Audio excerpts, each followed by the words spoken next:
Sheru walk करके आया है, थक गया है और गीली मिट्टी में आराम से बैठ गया है। अब इसका अंदर आने का कोई मन नहीं है। वनीला इसके पास में बैठा है, इसने पैर पसार लिया है। बाहर आनंद आ रहा है, अंदर अकेला रहता है इसीलिए। और वो देखो कालू भी स्कूटर के पास में आके बैठ गया है और लूसी भी आके बैठ गया है और इसे अंदर बुलाया जा रहा है। ये अंदर आना नहीं चाहता है। अंदर कौन आएगा भाई, यहाँ पे मेरे दोस्त बैठे हैं, मुझे यहीं बैठे रहने दो।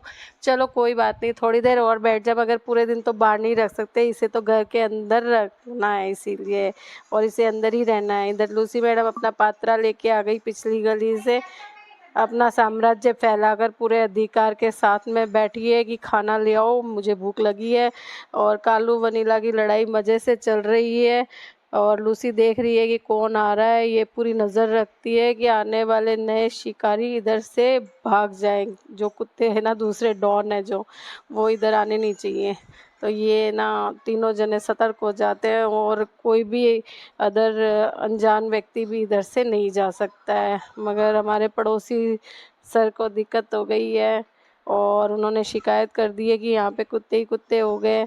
अब इनको भी प्रॉब्लम हो गई है, क्या कर सकते हैं भाई। कालू वनीला भी अपने स्विमिंग पूल में बैठी है, गर्मी बहुत पड़ रही है इसीलिए स्विमिंग का आनंद ले रही है बैठ कर के उसमें। और ये कालू मिट्टी में बैठा है, दबा पड़ा गिल्ली मिट्टी में, ठंडक का एहसास मिल रहा है। पेड़ के नीचे वनीला और कालू कभी कभी साथ में सो जाते हैं और ये साथ में सोते हैं, बहुत आश्चर्यजनक बात है। इधर लूसी सो रही है, ये मैंने पर्दा लगा रखा है स्कूटर रखने के लिए, इसके नीचे ये लोग आराम से सो जाते हैं।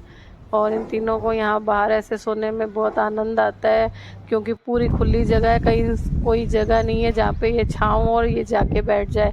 और ये देखो वनीला को, वनीला यहाँ स्कूटर के नीचे घुसा हुआ है भाई। और ये देखो लूसी को, इन लोगों को कैसे दब दब के सोना पसंद है। और शेरू को भूख लग गई घर के अंदर, तो ये रसोई में आ गया है। जब इसे भूख लगती है तब ये किचन में आके बैठ जाता है और मैं समझ जाती हूँ, रोटी रख देती हूँ, ये उठा के ले जाता है। इसे ऐसे ले जाकर रोटी खाना बहुत पसंद है। अभी सीधा पलंग पे जाके बैठ जाएगा। देखो लाइट चालू करती हूँ और ये देखो अब खा रहा है। अगर खाते वक्त किसी ने डिस्टर्ब कर दिया ना तो भाई उसका बहुत बुरा हाल होएगा क्योंकि इसे खाते वक्त बहुत गुस्सा आता है। कोई इसे डिस्टर्ब ना करे, फिर गुर्राना शुरू कर देता है। जल्दी जल्दी खा रहा है, जल्दी खा ले भाई खा ले। इधर लूसी और वनीला गेट के बाहर सो रहे हैं। कभी ये गेट के बाहर सो जाते हैं, गेट खुला दिखता है तो अंदर घुस के।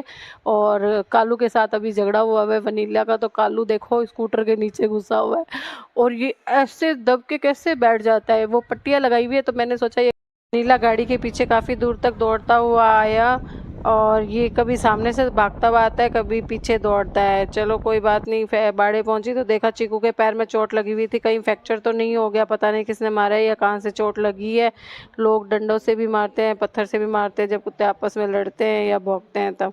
तो ये अब मैंने सोचा चलो कोई नहीं, अब इसको दवाई दे दी है, दर्द कम होने की, साथ में रिलीफ मिल जाए तो भगवान का नाम सुना देती हूँ। तो मैं जब भी कोई बीमार होता है उसे हनुमान चालीसा सुनाती हूँ और नवकार मंत्र सुनाती हूँ। मुझे ऐसे लगता है कि हनुमान चालीसा और नवकार मंत्र सुनाने से ना मतलब जीवों को सुख मिलेगा, आनंद मिलेगा, दर्द से मुक्ति मिलेगी। दवाई के साथ कहते हैं ना, दवा और दुआ दोनों साथ साथ चलनी चाहिए। तो बहुत बड़ाई तुम मम प्रिय भरति संभाई, सहज बदन तुम रोज सगावे, अष्टई श्रीपति कंठ लगावे, संकादिक ब्रह्मादि मुनीषा नारद सारद सहित ईसा, आराम से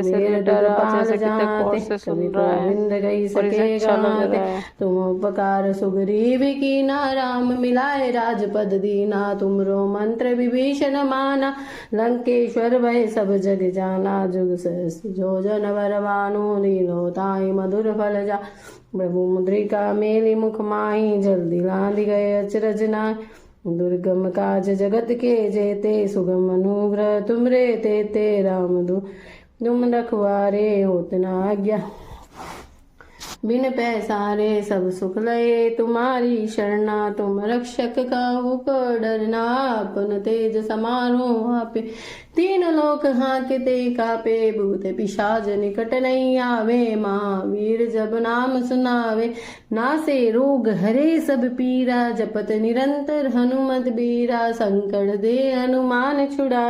मन क्रम वचन ध्यान जो लावे, सब पर राम तपस्वी राजा। तिनके जो सकल तुम साजा, और मनोरथ जो कोई लावे। सोई अमित जीवन पावे, चारों जुग परताप तुम्हारा। हे प्रसिद्ध जगत उजियारा, साधु संत के तुम रखवारे। सुर कंदन राम दुलारे, अष्ट सिद्धि नौ निधि के दाता। असबर दीन जानकी माता, राम रसायन तुमरे पासा। सदा रहो रघुपति के दासा, तुमरे भजन राम को पावी। जन्म जन्म के दुख बिसरावे, अंत काल रघुवरपुर जाए।